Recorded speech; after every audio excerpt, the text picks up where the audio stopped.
श्रोतेहो नमस्कार. आपण श्रवण करत आहात श्री दत्त भार्गव संवाद म्हणजेच श्री त्रिपुरा रहस्य यामधील अध्याय 9. अध्यायाला सुरुवात करूयात. हेमलेखेने सांगितलेलं ऐकून हेमचूड अतिशय विस्मित झाला. आनंदाने त्याची वाणी अगदी सदगदित झाली. त्यानंतर थोड्या वेळाने तो म्हणाला, प्रिये, तू धन्य आहेस. तू अतिशय निपुण आहेस. तू सर्व आत्मस्थिती गोष्टीच्या रूपाने रचून सांगितलीस.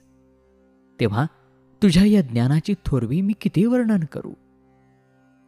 अशा तऱ्हेची ही तुझी कथा मला प्रथम मुळीच कळाली नाही, परंतु तुझ्या सांगण्यामुळे आता तीच अगदी स्पष्ट समजली.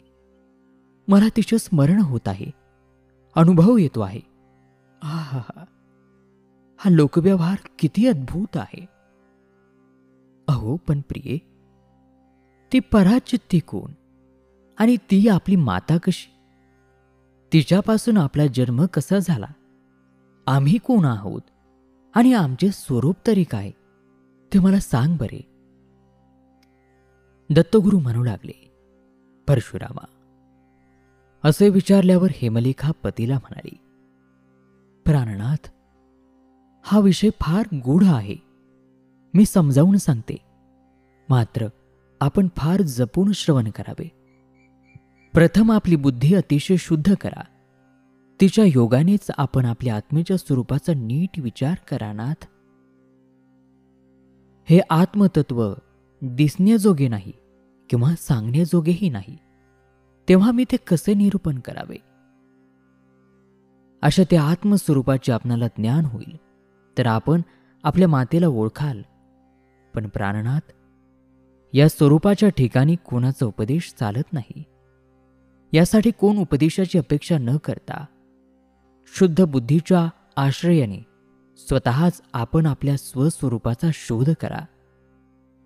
देवादिकांपासून अगदी क्षुद्र जंतूपर्यंत प्रत्येकाला ते आत्मतत्वाने भासत आहे, परंतु आकाराने मात्र ते दृश्य होत नाही. कोणतेही प्रमाण त्याला दाखविता येत नाही. तरीही ते सर्वांना सर्व काळी आणि सर्व ठिकाणी अनुभवण्यासाठी मात्र येत आहे. त्याचे निरूपण अशामध्ये तरी कोण, कसा, केव्हा आणि कोठे करू शकेल? नाथ, समजा आत्ताच कोणी म्हटले की माझा डोळा मला दाखव, तर येथे डोळा दाखवण्याचे कामी जसा कोणी गुरुचा उपयोग नाही. कारण मोठा कुशल उपदेशक असला तरी तो डोळा कसं दाखविणार? तेव्हा उपदेशाचा उपयोग फक्त उपाय मार्ग दाखविण्यापुरताच आहे. यासाठी मी आपणाला आत्मतत्व ओळखण्याचा फक्त मार्ग दाखवते. आपण मन एकाग्र करून ऐका, म्हणजे झाले. तो मार्ग असा की आपणाला जे जे काही माझे म्हणून अनुभवायला येत आहे त्याहूनही वेगळे, अर्थात ज्याला माझे असे म्हणता येणार नाही, ते तुमचे स्वरूप होय. एकांतामध्ये जाऊन नीट विचार करा.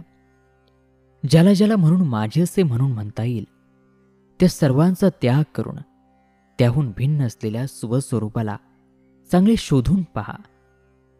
उदाहरणार्थ, आपणाला मी भासते, ती माझी ही प्रिया अशी भासते ना? अर्थात माझ्या ठिकाणी आत्मता संभवत नाही. संभववशामध्ये मी आपणाला आत्मीय आहे, पण मी काही आपली स्वरूपभूत होत नाही.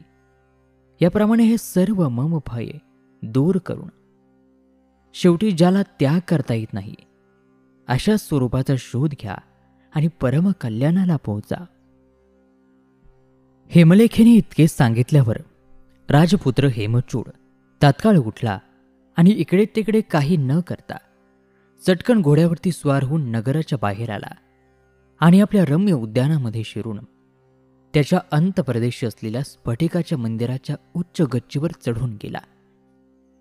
सेवक जनांना खालीच राहून देऊन त्याने द्वारपालांना सक्त ताकीद देऊन ठेवली की मी एकांतामध्ये विचार करीत बसत आहे. येथे कोणीही प्रवेश करता कामा नये. महाराज असोत, प्रधान मंडळी असोत किंवा आणखी कोणी असो, माझ्या परवानगी वाचून कोणालाही इथे येऊ देऊ नका, असे सांगून तो त्या मंदिराच्या अगदी 9व्या मजल्यावर गेला तेथून खिडक्यावाटे बाहेर पाहिले तर सर्व दूरवरची ठिकाणी दृष्टीला पडत होते. इतके ते स्थान उंच होते. तेथे एकांत साधून मग मऊ वस्त्राचे आसन घालून त्याने आपले चित्त अत्यंत शांत केले आणि तो विचार करू लागला. तो म्हणाला, खरोखर हे सर्व लोक कसे बरे इतके मूढ झाले आहेत? यामध्ये एकजण सुद्धा आपण कोण हे लेशमात्र जाणत नाही आणि प्रत्येक जण आपणाकरिता म्हणून तर नाना प्रकारचे उद्योग करीत आहे. कोणी शास्त्राचा पाठ करीत आहे, कोणी वेदांगी घोकीत आहे, कोणी द्रव्य संपादन करीत आहे, तर कोणी राज्य चालवित आहे. दुसरं कोणी आपल्याला शत्रूबरोबर युद्ध करीत आहेत आणि कित्येक विषयी भोग भोगण्यामध्ये अगदी गढून गेले आहेत. हे सारे प्रकार आपणासाठी म्हणून चालत आहेत, परंतु ते आपण कोण आणि कसे आहोत हे कोणी ओळखलेच नाही. काय भ्रमिष्टपणा! असो, मी हे आजपर्यंत स्वतः कोण आहे हे न जाणता कित्येक गोष्टी केल्या, पण ते सर्व स्वप्नांप्रमाणे निष्फळ झाले. तर आता मी स्वरूपाचा विचार करतो, तेव्हा आता हे राज्य मंदिर, हे धान्याधिक किंवा हे सारे राज्य, खजिन्यातील संपत्ती, सुंदर स्त्रिया, हत्ती घोडे, यातून कोणी सुद्धा माझे स्वरूप नव्हे हे अगदी उघड आहे. कारण यांना मी असे म्हणताच येत नाही आणि ते सर्व माझे ठरत नाहीत. त्या अर्थी मी म्हणजे खरोखर हा देह असलो पाहिजे. क्षत्रियाच्या पोटी जन्मलेला गौरवर्णाचा हा देह म्हणजेच मी, यामध्ये शंका नाही. पण अरे, मजप्रमाणेच हे लोकही आपापल्या देहालाच मी समजतात. याप्रमाणे शंकित होऊन तो राजकुमार देहासंबंधी आणखी विचार करू लागला. शेवटी त्याने देहाला मी म्हणण्याचा खंडन करण्याला सुरुवात केली. तो म्हणाला, अहो, हा देह तर माझा म्हटला जातो, मग तो माझे स्वरूप कसे होणार? रक्तमांसाच्या या गोळ्यामध्ये प्रत्येक क्षणी पालट होत आहे. त्यामुळे कालगतीने यातील एकूण एक कण नष्ट होऊन पुन्हा दुसरे कण त्यात साठून राहतात. त्याप्रमाणे बालपणीचे सर्व परमाणू तरुणपणापर्यंत लंपास गेले आणि हे असे सारखे चालू आहे. परंतु मी तर बालपणीही आहे आणि आजही आहे. तेव्हा परमाणूचा राशी जो देह, तो मी कसा होईल? तसेच मी स्वप्नादी अवस्थेमध्ये असतो आणि हा देह काष्ठपाषाणाप्रमाणे कुठेतरी पडून राहतो. अर्थात स्वप्न पाहणाऱ्या या देहातून मी भिन्न आहे हे उघड होते. तसेच देहच मी म्हणावे तर झोपेत तुम्ही अंथरुणावर पडलेला असतोच. मग मला जवळपास कुणी आहे अथवा नाही हे का कळत नाही?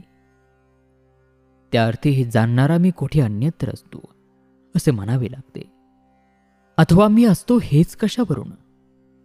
छी, मी असतो हेच खरे, कारण मी नसतो म्हणावे तर झोप झाली. हा अनुभव मला कसा यावा आणि तसा अनुभव येतो हे उघड आहे. मला जाणता येते हे निर्विवाद आहे. कारण मी जर काहीच न जाणणारा अर्थात जड असेल तर मग स्वरूपाचा विचार तरी कोण आणि कसा करणार? अर्थात देहच मी हा विचार चुकीचा दिसतो. मी देह नव्हे, दुसराच कोणीतरी आहे. मग या शरीराच्या आत असणारा आणि त्याला चालविणारा प्राणवायू तुम्ही असेन काय? हो, पण छे, तोही काही जाणण्यास समर्थ नाही. कारण झोपेमध्ये तो वाहत असूनही आसपास काय चालले आहे याचे ज्ञान त्याला होत नाही. तर मग मन म्हणजे मी असेन कदाचित. पण मन म्हणजे मी तरी आहे काय? अनेक वृत्ती मिळून मन होते. मग त्यातील कोणती वृत्ती म्हणजे मी? शरीरातील जसे परमाणू तशाच मनाच्या वृत्ती जातात आणि येतात. त्यात कायमचे कोण आहे? तर मग मी म्हणजे कोण समजावा? हाच प्रकार बुद्धीचा निश्चय हे त्याचे स्वरूप. परंतु निश्चय हाही एक जातो आणि दुसरा येतो आणि मी तर सदैव आहेस. मी कधी नाही असे तर कधी होतच नाही. मग हा नेहमी असणारा आणि जाणणारा मी आहे तरी कोण आणि कसा आहे? शिवाय प्रियेच्या म्हणण्याप्रमाणे प्राण, मन, बुद्धी यांना मी हा शब्द न लागता माझे शब्द लागतो, तेव्हा देहापासून बुद्धीपर्यंत सर्वांहून मी कुणी वेगळा आहे हे निसंशय ठरते आणि मी म्हणजे सर्वदा जाणीव रूपाने आहे, यामध्ये काही शंका नाही. असा सर्वदा अनुभवास येणारा मी कोणत्या साधनाने अनुभवाला येतो ते काही मला नीट समजत नाही. पण हे मला का बरं करू नये? जगामध्ये घटाधिक वस्तू अनुभवाला येतात त्या नेत्र इंद्रियांमुळे येतात, त्या वाचून येत नाहीत. प्राण हा स्पर्श इंद्रियाने कळतो. मन आहे ही गोष्ट त्याला होणाऱ्या ज्ञानामुळे कळते. त्याच कारणाने बुद्धीही ओळखता येते, पण मी स्वतः कशामुळे अनुभवाला येतो ते कळत नाही. आता मला वाटते की या इतक्यांच्या भानामुळेच मला आत्म्याचे भान होत नसावे. मग असे असेल तर हो, मी आता नाना पदार्थांचा संकल्प सोडून देतो, म्हणजे मला माझ्या स्वरूपाचा स्पष्ट अनुभव येईल असा संभव आहे. याप्रमाणे निश्चय करून त्याने मनाने सर्व संकल्पांचा त्याग केला. त्यावेळी एकाग्रतेमध्ये वाढ झाल्यावर गाढ अंधकार त्याच्या अनुभवाला आला. तेव्हा हेच आपले स्वरूप असे वाटून त्याला अतिशय आनंद झाला आणि मग पुन्हा एकदा स्वरूपाचा अनुभव घेण्याचे त्याच्या मनामध्ये आले. तेव्हा हठयोगाने त्याने आपले चंचल मन निरुद्ध केले. त्याचबरोबर एक दिव्य आणि अद्भुत तेज त्याच्या अनुभवाला आले. ते क्षणभर पाहून तो जागृत झाला आणि हा काय प्रकार आहे म्हणून विस्मित होऊन असा विचार करू लागला की अहो, स्वरूपाचेच असे अनेक प्रकार कसे भासते, आपण पुन्हा एकदा पाहूया असे म्हणून त्याने मन पुन्हा निरुद्ध केले. तो ते पुष्कळ वेळ निद्रेमध्ये लीन होऊन गेले आणि तेवढ्यामध्ये त्याने एक विचित्र देखाव्याचे स्वप्न पाहिले. थोड्या वेळामध्ये सावध झाल्यानंतर या सर्व प्रकारामुळे त्याला मोठी चिंता उत्पन्न झाली आणि तो म्हणू लागला, निद्रेने व्याप्त होऊन मी हे स्वप्ने बघितली. तो अंधकार आणि तेज पाहिले ते हे स्वप्नच होय आणि स्वप्न म्हणजे मनाचाच विलास. तेव्हा हा प्रकार कसा टाळावा? त्यानंतर पुन्हा एकदा निग्रह करून पहावा असा दृढ निश्चय करून त्याने चित्त पुन्हा एकाग्र केले. तेव्हा किंचित स्थिर झाले. त्यावेळी त्याला आनंदाच्या समुद्रामध्ये बुडून गेल्यासारखा अनुभव आला. पुन्हा निद्रेच्या आळवणीमुळे लगेचच तो सावध झाला आणि मनाशी विचार करू लागला, हे काय मला स्वप्न पडले की काही चित्तभ्रम झाला किंवा हा सर्व प्रकार खरा आहे? मला तर मोठा चमत्कार वाटतो. मी कोणत्याच विषयांना अनुभव तर घेतला नाही, मग मला सुख कसे वाटले? अहो, या सुखाच्या लेशाचीही सर दुसऱ्या कशाला यायची नाही. मी झोपेप्रमाणे अंतर्बाह्य विसरून गेलो असताना हे सुख तेथे कुठून आले? सुख होण्याचे कारण तर काही सापडतच नाही, मग ते व्हावे कसे?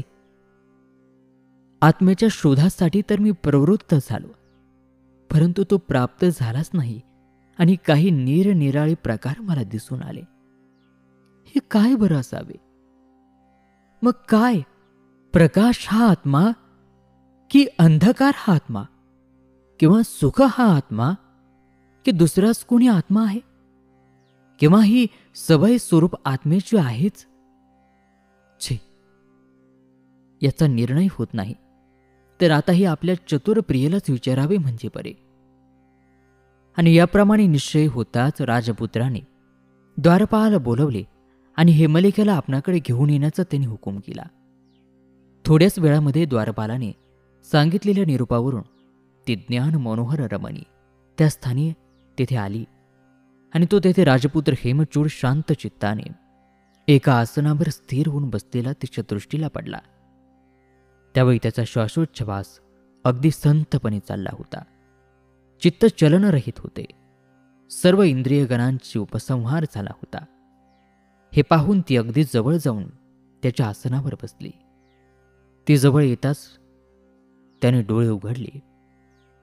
ती शेजारी हेमलेखा बसलेली त्याला दिसून आली. दृष्टादृष्ट होताच हेमलेखेने प्रेमाने त्याला आलिंगन दिले आणि ती अमृतासारख्या मधुर वाणीने म्हणाली, प्राणनाथ, आपण का बरे बोलावणे केलेत? आपली प्रकृती ठीक आहे ना? याप्रमाणे प्रियेने विचारल्यावर राजपुत्र हेमचूड म्हणाला, प्रिये, तुझ्या सांगण्याप्रमाणे मी आत्मस्वरूपाचे दर्शन घ्यावे म्हणून या एकांतामध्ये येऊन बसलो आणि अगदी तन्मय होऊन गेलो. परंतु मला काही निरनिराळे चमत्कार दृष्टीला पडले. ते काय? प्रथम माझा असा विचार झाला की आत्मा हा सर्वदा प्राप्त असणार, शिवाय तो नित्य प्रकाशमान आहे, तेव्हा तो स्पष्टपणे अनुभवाला जो येत नाही तो दुसऱ्या अध्यात्म वस्तूच्या अनुभवामुळे येत नसावा. आणि असे समजून मी बाह्य आणि आंतर सर्व भास निरुद्ध करून चित्त स्थिर केले. पण इतके करूनही मला काहीच समजले नाही. प्रथम मी तेथे अंधकार पाहिला, एकदा प्रकाश पाहिला, एकदा एक स्वप्न पाहिले आणि एकदा मला तेथे अगदी महासुख प्राप्त झाले. तेव्हा प्रिये, हे काय झाले ते मला सांग. आत्म्याचे हेच स्वरूप आहे किंवा काही निराळे आहे? मला हे सगळे सविस्तर सांग, म्हणजे मला तो आत्मा नीट ओळखता येईल. असे तिला विचारल्यावर ती ब्रह्मज्ञानी स्त्री हेमलेखा म्हणाली, प्राणनाथ, नीटपणे सांगते. आपण अगदी एकाग्रतेने श्रवण करा. आपण बाह्य निरोध करण्याचा जो प्रयत्न केला तो फार चांगला केला. सर्व आत्मवेत्याला तो फार पसंत आहे. त्यापासून कोठेच आणि कोणालाच स्वरूप दर्शन झालेले नाही. पण प्राणनाथ, हा बाह्य निरोध काही आत्म्याच्या प्राप्तीचे कारण म्हणता येत नाही. कारण आत्मा हा प्राप्त आहे. तो प्राप्त व्हावायचा असेल तर तो आत्मा समजेल असे नसून विचार चालू असतानाच तो प्रकाशित होतो. किंबहुना त्या दोन्ही अवस्थेमध्ये स्वस्थानी स्थित आहे. ज्याप्रमाणे एखादे बालक जवळच्या आरशामध्ये पडलेली हजारो प्रतिबिंब पाहते, परंतु आरसा मात्र पाहू शकत नाही, त्याप्रमाणे हे सर्व लोक आत्मस्वरूपाच्या महादर्शनाच्या ठिकाणी प्रतिबिंबित झालेले जगाचे अवलोकन करीत असून केवळ ओळख नसल्यामुळे त्या आत्म्याला त्याचे स्वरूप जाणत नाहीत. जसा कोणी मनुष्य आकाशाची ओळख नसल्यामुळे आकाशामध्ये असणारे हे जगत पदार्थ प्रत्यक्ष पाहतो, परंतु आकाश काय ते जाणत नाही, तसा हा आत्मस्वरूपाचा प्रकार आहे. तेव्हा प्राणनाथ, आपण अत्यंत सूक्ष्म दृष्टीने विचार करा. हे सर्व दृश्य जगत ज्ञान आणि शेष या दोनच प्रकारांनी झालेले आहे. या दोहोंमध्ये ज्ञान म्हणजे जाणीव हे सिद्ध आहे. सर्व प्रमाणांना तेच आधारभूत आहे. अर्थात ते रहस्यमय आहे. त्याला अन्य प्रमाण म्हणून नाही आणि त्याला प्रमाणांची अपेक्षा नसल्यामुळे ते सर्वार्थ सिद्ध आहे. अजून एक साधन आणि ते त्याची सिद्धी करते. अशा प्रकारची त्याची सिद्धी नाही यावर मग ते शास्त्र आहेच कशावरून असे आपण म्हणाल. परंतु नसेल तर मग त्यावर आक्षेप तरी कशाचा आणि उत्तर तरी कशाचे? दोन्ही नाहीत. अर्थात तो आक्षेप संभवत नाही आणि शब्द त्याचा अभाव होणे शक्य नाही. एखाद्या छोट्या आरशाच्या भिंगाप्रमाणे त्याचे स्वरूप आहे. दर्पणातील प्रतिबिंबाप्रमाणे त्याच्यावरच ते सर्व जग भासमान होते. अमुक देश, अमुक काल अशी त्याला मर्यादाच भासत नाही. देश आणि काल ही दोन्ही त्याच्या आत भासमान होणारी असल्यामुळे त्यांची त्याला मर्यादा कशी असणार? प्राणनाथ, असे हे आपले स्वरूप आहे. आपण सूक्ष्म बुद्धीने ध्यानामध्ये घ्या. त्या सर्व शास्त्रांमध्ये ज्ञानावर, चैतन्यावर हे जगत विराजमान आहे. प्राणनाथ, त्याला शोधण्याची पद्धत आता सांगते, म्हणजे ते पद आपल्याला प्राप्त होईल. निद्रा आणि जागृती याच्या मध्य अवस्थेमध्ये अथवा एका वस्तूचा आकार सोडून चित्त दुसऱ्या पदार्थावर जाण्याच्या आधी अथवा हृदयातून निघालेली वृत्ती पदार्थावर पोहोचवायची आहे, ती जी अवस्था असते ती आपण सूक्ष्म बुद्धीने ध्यानामध्ये घ्या.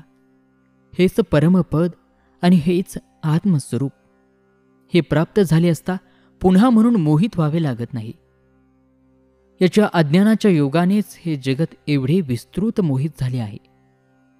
प्राणनाथ, त्या आत्मस्वरूपाच्या ठिकाणी रूप नाही, रस नाही, गंध नाही, स्पर्श नाही, शब्द नाही. तेथे दुःख नाही आणि सुखही नाही.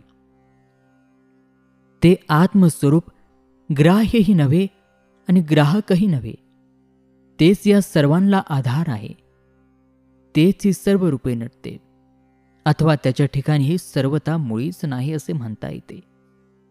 हाच सर्वेश्वर होय, हाच विष्णू, हाच शंकर आणि हाच ब्रह्मदेव.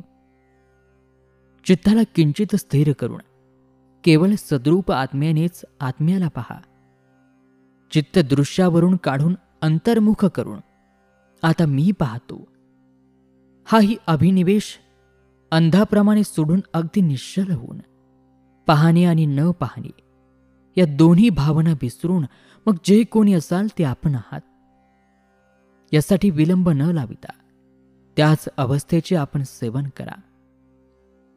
हेमलेखेने अशाप्रमाणे सांगितल्यावर थोड्या विचारानेच ते आत्मपद हेमचूडाच्या अनुभवाला आले आणि त्याबरोबर त्याला निर्विकल्प समाधी अवस्था प्राप्त होऊन देहाचे आणि बाह्य जगाचे पूर्णपणे विस्मरण झाले.